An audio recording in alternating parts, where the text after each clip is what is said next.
گیا کہ کائنات میں کوئی ایسی چیز نہیں ہے ذرے سے بڑی مسقال ذرۃ ولا اصغر من ذلك ولا اکبر. فرمایا گیا کہ ذرہ ہے نا ذرہ ذرہ مسقال ذرۃ، فرمایا گیا اس سے نہ چھوٹا نہیں سے بڑا، اس سے چھوٹا ہو اس سے بڑا ہو، اللہ کو معلوم ہے. ذرے سے بڑا اللہ جانتا ہے، ٹھیک ہے.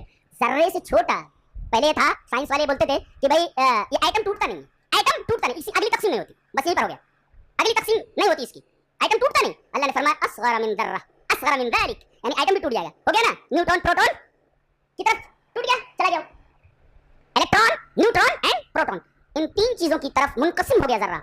اس کا مطلب ذرے سے بھی اصغر ہے کون؟ Neutron proton neutron. دیکھو ایٹم ٹوٹ گیا.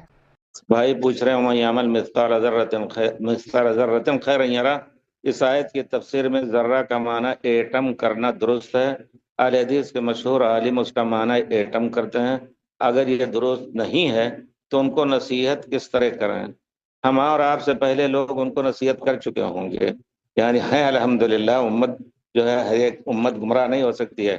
اور یہاں خصوصی طور پر وہ ایک لفظ ہے کہ ایٹم کا لفظی ترجمہ عربی میں ذرہ کیا گیا، اس کو پھاڑ کر کے گویا ایٹم بنایا جاتا ہے، تو وہ الگ ایک بات ہے. مشکل ہے کہ کچھ لوگ جدید سائنس کے نئے معلومات کی بنا پر قرآن کو اس کے تابع کرنا چاہتے ہیں، پورے طور پر غلط ہے.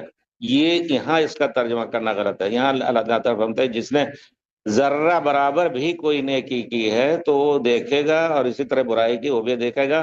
اللہ تعالیٰ کے یہاں کوئی چیز ضائع نہیں ہوتی. کرام کاتبین لکھ رہے ہیں اور زمین کا حصہ بھی نوٹ کر رہا ہے. اسی طرح انسان کے اعضاء یوم نختم علی افواہہم، یہ معنی ہے یہاں. اور یہ ایٹم کرنا الگ بات ہے. لوگ بہت سی ہر چیزوں میں کہتے ہیں کہ یہ تو قرآن میں، تو تم نے پہلے کیوں نہیں ایجاد کر لیا؟ پہلے ایجاد کر لیتے کہ ایٹم جو ہے وہ اللہ تعالیٰ نے حکم دیا ہے قرآن کا، تو ہزار سال پہلے تمہیں ایٹم تیار کرنا چاہیے تھا. لیکن جب وہ کر لیے تو ہاں ہمارے قرآن میں ہے. یہ سب ایک غلط تصور ہے اور ایک غلط رو ہے لوگوں کی. لیکن جو چیز صحیح ہے اس کو اختیار کیا جا سکتا ہے. جیسے کہ قرآن میں ہے، کہتے ہیں کہ آدمی جتنے اوپر چڑھے گا اتنے ہی آکسیجن کی کمی. تو اللہ تعالیٰ جو شرک کا ہے کأنما یصعد فی السماء، اس کا دم گھٹتا ہے جیسے کہ وہ آسمان میں چڑھ رہا ہے، اوپر چڑھ رہا ہے.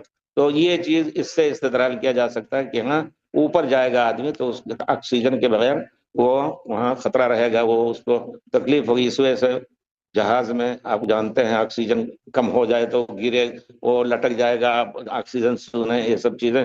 تو یہ صحیح ہے. لیکن ایسی جگہوں پر جہاں اس کا کوئی موقع نہیں ہے، یہ ترجمہ کرنا صحیح نہیں ہے، تو لوگوں نے ان کی خبر لی ہوگی. اگر کسی نے ایسا کیا ہے بیان تردید کیا ہوگا.